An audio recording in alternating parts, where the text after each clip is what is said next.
Muy buenos días, queridos amigos del abuelito, haciendo historia en este canal. Y el canal que comencé hace haciendo un video a la semana o un video al mes. Y ahora, después de algunos años así, estoy más comprometido con esa audiencia a la que adoro y que ha dado muestras de apreciar mi esfuerzo. Me he comprometido a transmitir ahora 3 veces a la semana, lo que serían lunes, miércoles y viernes, siempre a las 11 de la mañana. Parece fácil, pero a mi edad y con los compromisos sociales y patrióticos de toda una larga vida, pues hacer un nicho o un espacio fijo en el tiempo futuro me provoca una carga por su compromiso y la responsabilidad que conlleva hablarles sin el miedo a decir o a dar una orientación incorrecta, ya sea en política o en el modo de encarar la vida. Hoy siento esa presión porque planeo hablar de dos temas muy enlazados y que van a requerir que muestre la manera de manejar en la vida ciertas situaciones, que de no hacerlo correctamente no solo nos va a llevar a malos resultados, sino al castigo en futuros eventos y en malas conductas de otros dirigidas hacia nosotros, ya sea de manera personal o en el ámbito político. Este material que les presento hoy es el resultado de un space de Twitter que tuve el sábado en la noche, donde fui confrontado por preguntas y por inquietudes de un público muy selecto, con cubanos bien informados e inteligentes.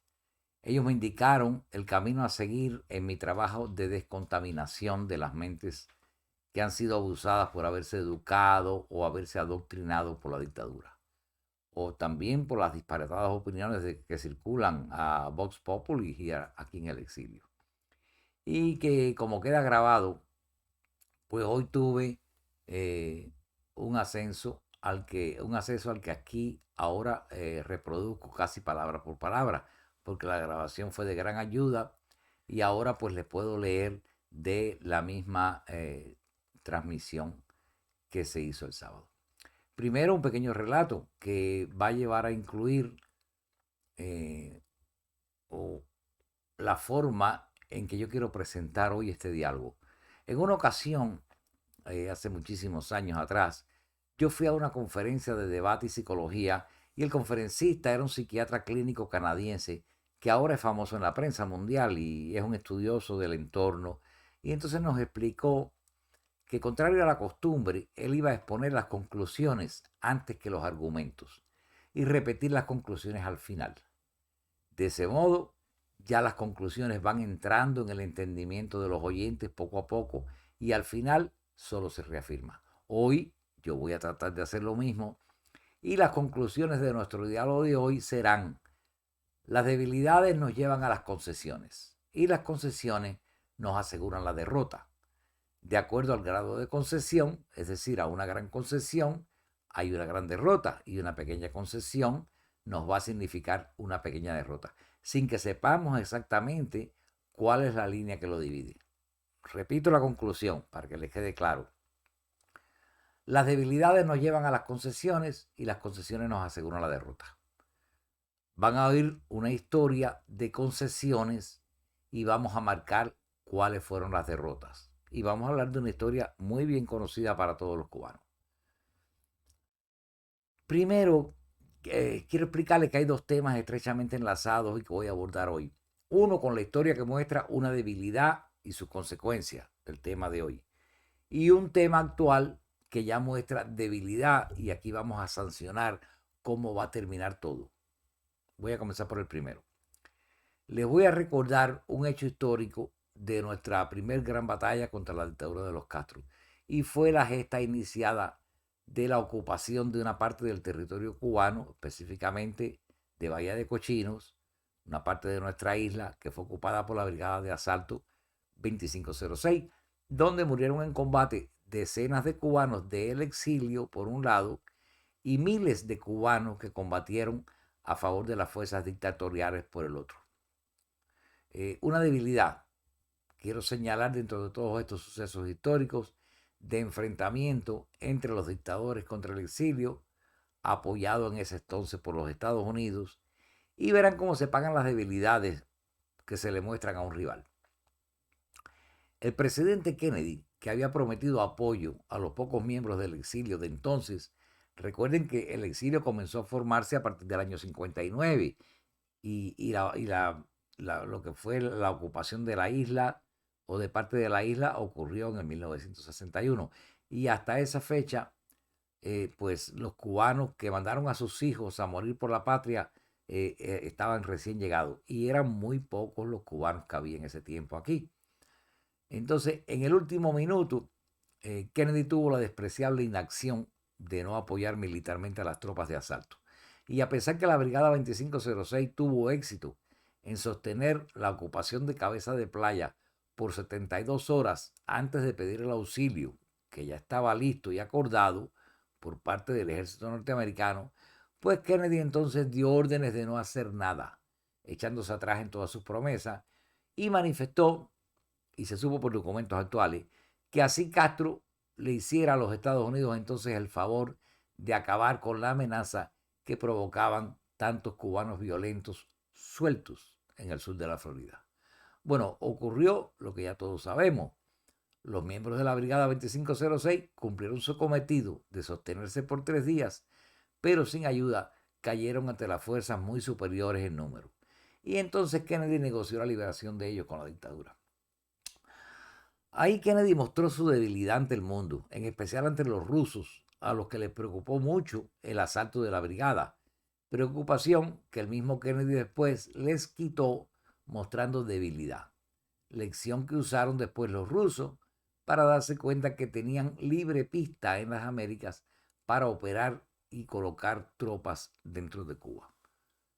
A falta del reclamo norteamericano, entonces fueron un poco más lejos y colocaron también armas nucleares en la isla, lo que provocó la crisis más grande que haya habido en la historia de las Américas. Todo esto a causa de que Kennedy se había mostrado débil desde el principio. El precio que tuvieron que pagar los norteamericanos por esa debilidad del presidente demócrata fue tener que retirar los cohetes nucleares que tenía en Turquía, porque ahí se basaba el acuerdo, y firmar un acuerdo independiente de no rivalizar militarmente nunca más con la dictadura. En la vida mundana que llevamos todos, así como en la política y en cualquier otro ámbito, la muestra de debilidad es rápidamente y siempre o casi siempre aprovechada por algún ente oportunista rival. Y hasta los que no se consideran rivales, cualquiera aprovecha una debilidad. Miren la naturaleza. Las redes nos muestran a diario casos en el mundo animal donde una débil criatura como un gato hace correr a un león o un cocodrilo y cuando decide enfrentarse, no porque el león le tema al gato, sino que no quiere ese león arriesgar la oportunidad que tiene el gato de que sacarle un ojo. Lo mismo pasa entre un enfrentamiento entre el gato y el ratón. Ese mismo gato valiente que se enfrentó al león es capaz de huir de un ratón desesperado que está luchando por su vida. Y el gato lleva su lucha entonces a otro de los muchos ratones que sí van a mostrar debilidad. Casos humanos donde aprendí eso fue aún de niño en la prisión del Castillo del Príncipe en La Habana, donde nosotros los políticos nos alojábamos junto a varios patios que estaban llenos de precios comunes y veíamos cómo los guardias abusaban a diario de los presos sin que estos pusieran resistencia. El abuso se mantuvo porque no había respuesta. En el caso nuestro de los presos políticos, para agredirnos lo pensaban un poquito más. No es que dejaran de hacerlo, pero lo pensaban más. Porque tienen que abusar del político lejos de los demás, aislados, en zonas de castigo, o trayendo al patio toda una guarnición para echar batalla. Así los políticos éramos abusados a un costo superior, porque enfrentábamos peleas y también creábamos bajas. Entonces el abuso contra un político se pensaba mucho antes de hacerlo. No era ese el caso con los presos comunes, que al mostrar debilidad eran abusados por el régimen. Eso le pasó a Kennedy, se portó como lo hacían los presos comunes, y entonces en el caso de Kennedy los rusos, viendo la debilidad, lograron, sin hacer nada, sacar los cohetes nucleares de Turquía que apuntaban de cerca a Moscú. Y así lograron la garantía de llevar cohetes para amenazar a Estados Unidos, sin el miedo de ser invadido, ya que Kennedy había firmado un pacto de no agresión. En todo eso, y a causa posiblemente de la debilidad de Kennedy, perdimos los cubanos libres a los que nos quedaron las manos amarradas, ya que Estados Unidos, por asegurar el pacto, también prohibió con leyes cualquier tipo de incursión a Cuba bajo amenaza de cárcel a los transgresores. Esta historia que viví intensamente viendo por esos sucesos cómo la dictadura metía en la cárcel a mi padre, por ejemplo, cuando el asalto a Bahía de Cochino, desencadenó entonces hechos que marcaron mi vida para siempre. Viendo cómo ellos abandonaron el país escapando de la represión y yo aún siendo un niño y por seguir las doctrinas del mismo padre mío, entonces era encarcelado para crear las bases de una vida. Esa vida que a pesar de haberla vivido después en libertad, me dejó marcado para proseguir esta lucha que ha consumido mi vida entera. Pero no solo la mía, sino la de mi familia y que luego formé y la de tantos y tantos cubanos. Muchos de ustedes mismos que me oyen hoy han sido afectados por la dictadura, sino por decir todos, que es algo muy absoluto. Muchos de ustedes mismos que me oyen hoy y piensen en cuán distinta hubiera sido la vida de cada uno de ustedes si nunca hubiera existido una dictadura en nuestra isla. Piensen en cuánto trabajo, vicisitudes y sufrimiento nos hubiéramos ahorrado nosotros de haber Kennedy hecho lo correcto y haberse enfrentado a los comunistas, apoyando a la Brigada 2506, tal como lo había prometido antes. Y entonces ahora consideren la importancia de no mostrar debilidad en la vida. La debilidad nos trae problemas que nos hacen pagar después y que nos dejan para siempre con la pérdida de algo que hemos logrado antes. Ahora aquí entramos en el segundo tema, la debilidad mostrada por Estados Unidos hacia la política cubana a través de varias generaciones de presidentes norteamericanos. Los que siguieron a Kennedy, que por estar amarrados a un pacto traidor a los cubanos, a los norteamericanos y al mundo entero, pues el presidente actual, por ejemplo, a causa de las concesiones que le ofrece a la isla, siguiendo la doctrina de Obama. Hay un dicho famoso que dice, la debilidad lleva a las concesiones y las concesiones llevan a la derrota. Repito, hoy está en esta isla de visita un canciller ruso que habla de lo bien que están sus relaciones con Cuba. Sabiendo nosotros que las maniobras de los rusos están haciendo contra el dólar en unión con los chinos, es una cosa diaria y evidente. Quizás repitiendo la historia que trajo victoria a los rusos y que las condiciones creadas por Kennedy en Valle de Cochino les hizo mostrar debilidad. Entonces hoy los rusos son los que están creando la misma situación para que los norteamericanos vuelvan a mostrar esa debilidad que mostró antes Kennedy y darles el golpe de montar cohetes en Cuba o mundializar la guerra en Ucrania, mandando soldados cubanos y forzando a Biden a mostrar debilidad ante situaciones de peligro mundial, logrando por ende que los Estados Unidos pierdan. Perdón. Ya la debilidad de Biden se va mostrando con la realidad de nuevas bases rusas en Cuba, portando misiles nucleares por un lado, y entonces Biden mostrando senilidad junto a un Departamento de Estado aún más débil ante Cuba, haciendo concesiones en los tiempos en que se debía estar haciendo la guerra o a causa del peligro a la seguridad nacional que representan Rusia y China, posando sus plantas en el jardín de la casa de los norteamericanos, que es Latinoamérica. Recuerden que la guerra en Ucrania es porque los rusos no admiten a países miembros de la OTAN cercanos a sus fronteras. Ahí los rusos mostraron fuerza.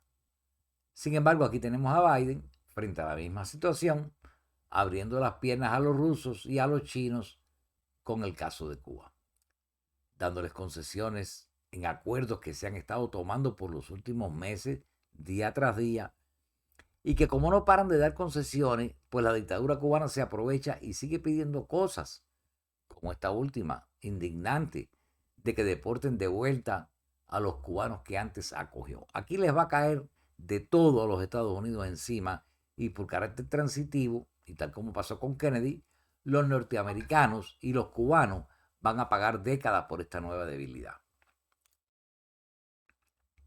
Hasta aquí lo he dicho en el espacio de Twitter, pero ahora con más tiempo que el que tengo limitado por el diálogo del Space, entonces me voy a tomar la libertad de ampliar la segunda parte del tema.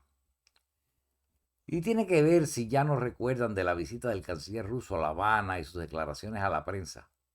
Palabras que fueron recogidas no solo por la prensa cubana, sino por la prensa europea en general.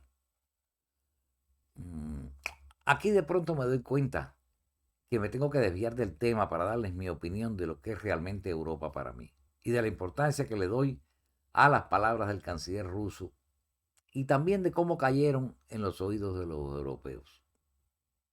Y digo cómo cayeron de cómo les gustó. Bueno, para empezar, voy a hacer un poquitico de historia aquí, espero que no los distraiga y que se queden concentrados en el caso que estamos hablando ahora y que vean esta pequeña historia que voy a meter en el centro y después la vamos a enlazar con el resto de lo que les quiero decir.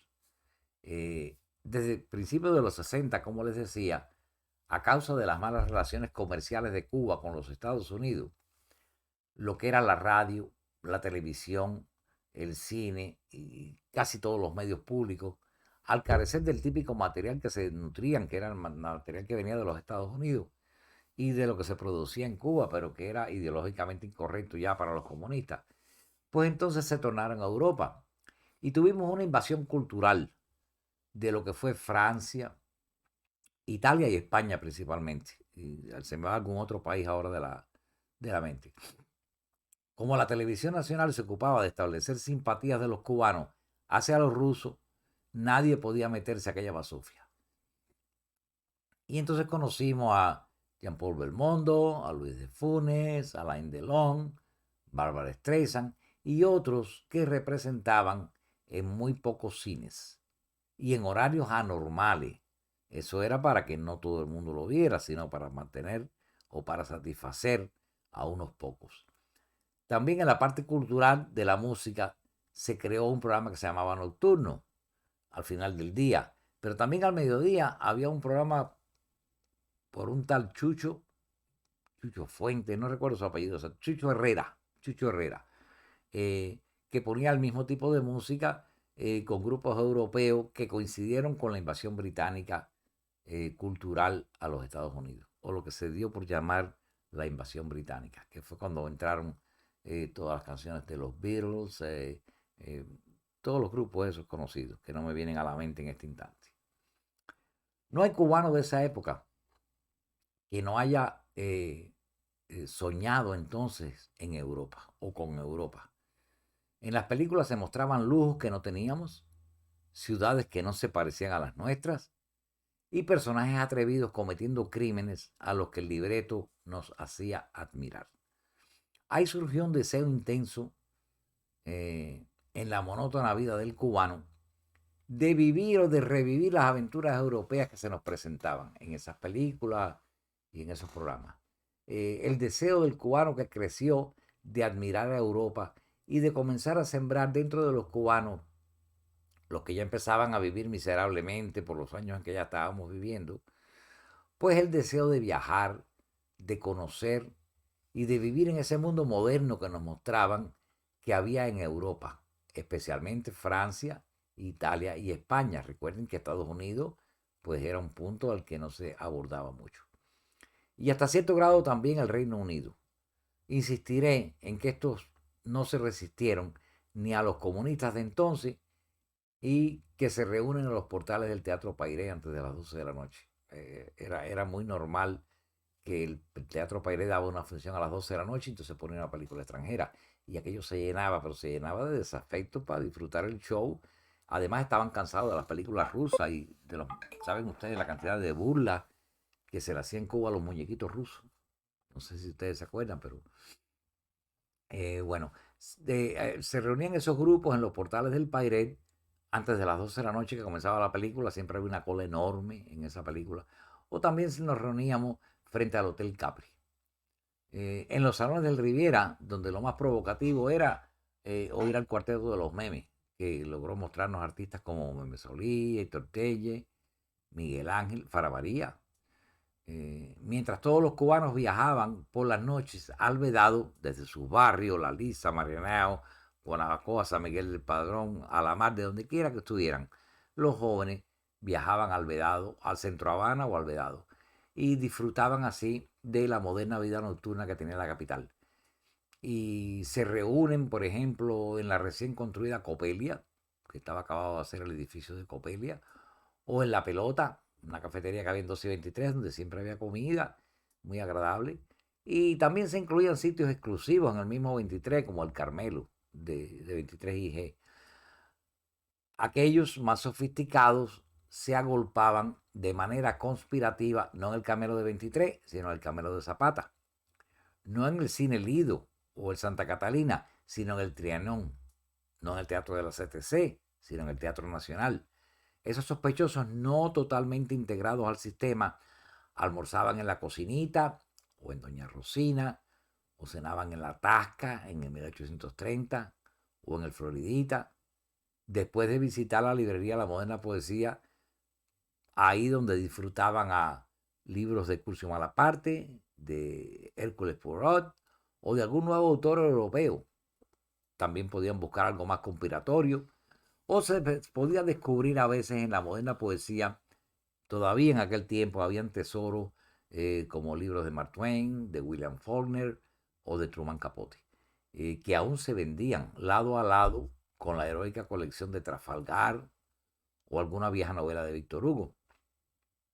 Libros ya escasos que aún compiten con éxito contra la nueva literatura rusa de ese momento, como Una vela blanca en el horizonte de Valentín Katayev o El primer amor de Alyosha. Yo viví y lo leí todo, y también disfrutaba de cada espacio que la dictadura en ese momento permitía. Así, a causa del capital que poseía, comprando de todo en La Habana y vendiéndolo en la villa, entre fuga y fuga, me daba el lujo de visitar con frecuencia estos lugares y así impresionar a las jovencitas hippies que conocí en el Capri o las que conocí al salir en los pases que me daban y que me relacioné con ellas en la prisión de mujeres de Nuevo Amanecer. Y a la par que las deslumbraba, llevándolas a lugares como el bar que tenía en los bajos del Hotel San John, y así escuchar a Jorge Hernández cantar canciones de Juan Manuel Serrat, no a Pico Blanco, que era de los intelectuales comunistas. O nos íbamos a tomar cerveza al mediodía en el bar de las Cañas de La Habana Libre, donde aún no se atrevían a entrar los cubanos, que se les podía llamar plebe o como ahora se les llama gente de a pie, porque teníamos acceso, o ya ellos ganaban en ese tiempo, se les había abierto las puertas y se les invitó a que tuvieran acceso a los clubes de las playas de Marianao. Y ahí yo conocí, por ejemplo, en los bajos de La Habana Libre, a boxeadores norteamericanos que venían a Cuba a boxear, como los hermanos Spin, Michael y se me olvida el nombre del otro, o Sugar Ray Leonard, que aún eran amateurs y sin ni siquiera soñar que después serían campeones del mundo, que yo iría a ver a pelear en Las Vegas. Todo esto lo cuento a grandes detalles para hacerles ver la Cuba de transición, la que ustedes no conocieron, pero la que sembró la admiración por Europa de forma paralela con la idea más radical de admirar a los norteamericanos. Conocí a Europa, pero más aún conocí a los europeos y leí su historia y me convencí de lo que aún creo hoy de Europa. Europa fue la que gestó la Primera Guerra Mundial y la Segunda también. Esa Europa llena de problemas y defectos. La Europa que vio con satisfacción el nacimiento del fascismo, nacido a su vez del nacionalsocialismo alemán. Esa Europa que también desencadenó la Guerra Civil Española, la persecución de los judíos y el asesinato de ellos, junto a otros nacionales, incluyendo a los polacos, a los que se les despreciaba como si no fueran humanos. Esa Europa que navegó el mundo y colonizó territorios para después acabar con los aborígenes, matar los indios y explotarlas con robo de cada recurso de esa parte joven del planeta. La misma Europa que invadió el virgen continente africano y que secuestró y esclavizó a millones de africanos para después explotarlos y asesinarnos en las colonias del Nuevo Mundo. Los mismos europeos que nos daban espejitos llamativos y se llevaban el oro y los tesoros de las tribus y las aldeas, así como de las culturas enteras de la recién descubierta América. Esa Europa, con miles de años de mal llamada civilización, que mandó a sus criminales junto con extremistas religiosos, a fundar entonces las colonias en lo que es el territorio actual de los Estados Unidos, del noreste, y que cuando esas colonias prosperaron y se trataron de independizar, entonces fueron atacadas por los mismos ingleses. Entonces, este grupo de ya norteamericanos, porque eran ingleses, pero se posesionaron de las colonias y le hicieron crecer y empezaron a nacer gente que tenían ya una identidad nacional norteamericana. Este grupo que progresó y aunque empleó al principio los mismos métodos de sus padres europeos, sojuzgando a los indios americanos, pues después comenzó un camino más humano y capitalista, un capitalismo moderno que a la larga los premió. Y digo a los norteamericanos, los premió con una increíble prosperidad que se labró individualmente con trabajo y con ingenio. Entonces los tesoros que robaban los europeos y lograban con crimen, tenían que gastarlos comprándole a la industriosa nueva potencia del mundo, Estados Unidos, maquinarias y herramientas, así como tecnología y métodos que aumentaban la productividad. Así los tesoros robados empezaron a ser entonces parte del dinero norteamericano. Perdieron los europeos la guerra con los Estados Unidos, pero no quedaron de enemigos porque se hicieron esclavos del capitalismo norteamericano y que mejoraba el capitalismo europeo que había surgido antes del feudalismo. Europa decidió por conveniencia establecer y mantener lazos con los norteamericanos. Pasaron años. Los europeos seguían sintiendo ya envidia por el desarrollo de un país que solo tenía unos cientos de años en comparación con los miles de años que tenía la cultura europea, pero quedaron atados al ingenio y a la capacidad del pueblo norteamericano y tenían que comprar aquí. Ese pueblo que tuvo el valor de enfrentarse a una guerra civil entre hermanos dentro de los Estados Unidos para acabar con la esclavitud aquí, porque querían el camino correcto para el desarrollo del hombre. No quedó Estados Unidos solo a disfrutar sus éxitos, lo compartió con cada ciudadano del mundo que quiso venir a establecerse aquí y abrió sus puertas a todo. Puedo abundar aquí, pero creo haber hecho la comparación entre Europa y los Estados Unidos para que tengan una idea de a dónde voy. De más está decir que, asumiendo yo que Europa envidia a los norteamericanos, es como único me puedo explicar el desprecio que muchas culturas europeas, como los galos y otros sospechosos, muestran tanto desprecio por una persona que no conocen, pero que les muestra un pasaporte norteamericano. Así pasa en Francia. Saca un pasaporte norteamericano y poco falta para que lo escupan. Eso le da una forma de asco manifiesta que no tienen el pudor de ocultar. El golpe final les vino cuando los socialistas alemanes invadieron el resto de Europa y países como Francia se entregaron cobardemente sin disparar un tiro. Y solo quedaba Gran Bretaña, después que Alemania había ocupado toda Europa. Gran Bretaña opuso resistencia feroz, pero vio o se veía que iban a caer al final. Entonces vinieron los Estados Unidos al rescate. Y entonces, con la ayuda de los Estados Unidos, o con la fuerza norteamericana, aniquilaron al imperio japonés primero o después, y a la alianza que era entre Italia, Alemania y Japón, y con satélites adicionales que se metieron después. El mérito de liberar a Europa del nazismo es casi puramente norteamericano, aunque no expresan agradecimiento. Era de esperar que sin la ayuda norteamericana, el idioma oficial de Europa posiblemente fuera el alemán. Gracias a los norteamericanos se logró esta victoria. Todas estas cosas los europeos las resienten.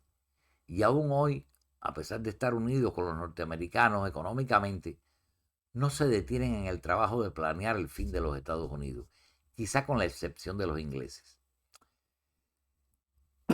Perdón. Esto, pensándolo así, justifica el apoyo incondicional de Europa a la dictadura cubana y explica que los demás europeos, los del este, los que fueron invadidos, los que fueron aplazados por los rusos y fueron socialistas, que esos sientan como europeos continentales y quizás se puedan unir también para acabar con los Estados Unidos.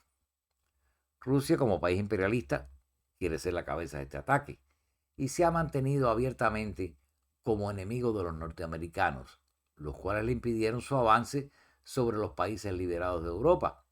Pero hay un problema. El poder ruso está tremendamente disminuido y la guerra con Ucrania nos ha probado que no son la potencia que se temía antes. Momento.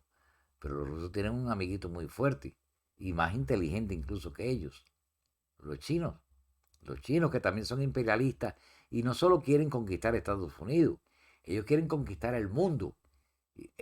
Y ahí basamos el mismo problema que ha tenido Europa de que los chinos se consideran una cultura aún superior porque es quizá la cultura más longeva del planeta. Entonces, además de eso, le sumamos ahora que a causa de la explotación de millones y millones de chinos, tienen mucho dinero. Y para lograr esto, o por lo menos tratar de lograrlo, pues nos lleva a la situación actual que tenemos entonces. Ahora, aparentemente los rusos y los chinos han hecho acuerdos con países débiles pero con ideologías fuertes. Países tradicionalmente opuestos a los Estados Unidos. Y ahí entra en escena entonces Cuba, que a causa de su interés en prevalecer como dictadura, hace lo que sea necesario para colaborar con este grupo que incluye indirectamente a los europeos. Las influencias chino-rusas europeas están permeando las Américas y países como Argentina, Brasil, Colombia, Venezuela, Nicaragua y otros más que no me acuerdo ahora. Al presidente de turno junto con Cuba forman las filas de los enemigos de los Estados Unidos, en alianza con otros países lejanos de este territorio, como Irán, que se me olvidó mencionarlo, y quizá algún otro. Seguimos tocando continentes. África comienza a mostrar intranquilidad con pequeñas guerras de aparentes motivaciones históricas, que yo creo que no lo son. Y los foros internacionales ahora se convierten en púlpitos de política internacional a causa, por ejemplo, de ser Rusia la que ahora encabeza el Consejo de Seguridad de las Naciones Unidas. Eh, Pronto, quizá pronto, porque tienen un tiempo para gobernar. Y por negociada rotación, Estados Unidos quizá tome ese cargo, porque ya lo fue China, lo fue Rusia, lo fue hasta Cuba. Así que yo pienso que un ataque masivo va a ocurrir antes que los rusos abandonen el puesto en el Consejo de Seguridad. Quiero decir, no quiero decir un ataque militar, aunque quizá lo envuelva. Quiero decir que la guerra contra Estados Unidos de todos los ámbitos, pues se concentre ahora como a fuerza, porque al tener los rusos posesión del Consejo de Seguridad, están asegurándose que no haya ningún tipo de sanciones por lo que hagan. Y cosas que los chinos desean y van a aprovechar también. Entonces ahí se van a colgar todos los enemigos de esta nación. Ahora más que nunca, que está desprotegida con una administración que trabaja contra sí misma. Está haciendo concesiones para evitar el enfrentamiento y nosotros sabemos que las concesiones no llevan a nada más que a la derrota.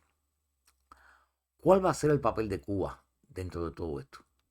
Los chinos y el Kremlin lo saben. Nosotros tendremos que ir descubriendo las posibilidades que podemos ver o considerar que pueden ser el envío de tropas a Ucrania, y digo de tropas cubanas a Ucrania, porque mientras se lucha en Ucrania, se desgastan más los rusos y ellos quieren acabar eso ya. Visto el hecho de que los ciudadanos rusos están apáticos con esa guerra y han pagado con miles y miles de vidas. Entonces tienen a los Wagner, los mercenarios rusos, que han muerto ya en masa y han caído más de la mitad de los 30.000 que sacaron de las cárceles, ya están muertos o heridos. Entonces, los sacan de las cárceles en Rusia para combatir contra Ucrania porque ya no tienen soldados o no quieren crear ese desafecto, sentimiento dentro del pueblo ruso. Entonces necesitan soldados para echar esa guerra y terminarla ya. Y necesitan soldados, y para no globalizar el conflicto, quizá usen soldados cubanos, a los que los Castro venderían con mucho placer. Y que quizá les toque pagar a los chinos con el exceso de dinero. Es probable que las tropas cubanas vayan a pelear a Ucrania y que sean los chinos los que pongan el dinero para pagarle a Cuba. Y así completar el plan con los rusos que van entonces a sentirse liberados de esa guerra y van a tener entonces métodos o formas para poder encaminarse a unirse a China en su guerra por el predominio del mundo o por lo menos la derrota de los Estados Unidos. Cuba podía ser también un lugar para el emplazamiento de cohetes de largo alcance con posible capacidad nuclear y para poner aún más presión en un presidente norteamericano probablemente corrupto y seguramente senil. Nada de esto es bueno que ocurra, pero las posibilidades están ahí. El juego de posicionamiento mundial lleva mucho tiempo en marcha, en preparación para o en espera de la acción final.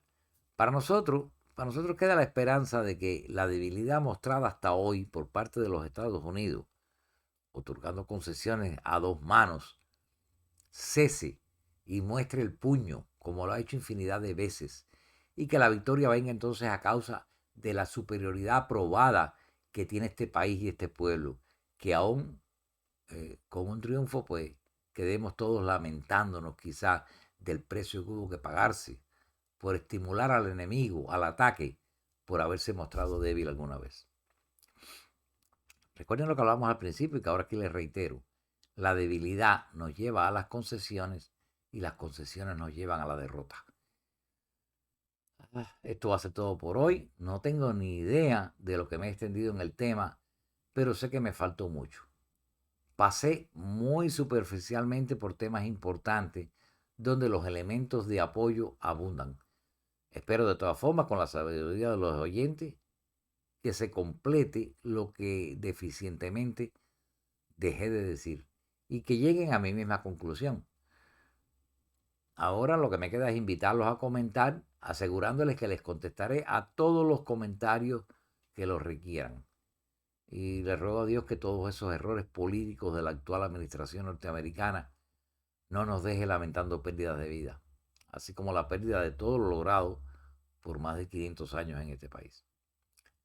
Que pasen muy buenos días y recuerden que voy a estar con ustedes lunes, miércoles y viernes a las 11 de la mañana hasta que Dios lo quiera y ustedes me acompañen. Entonces suscríbanse al canal para lograr más alcance, activen la campanita para que recuerde que estoy en el aire. Así que para todos entonces, un beso y un abrazo. Que la pasen muy bien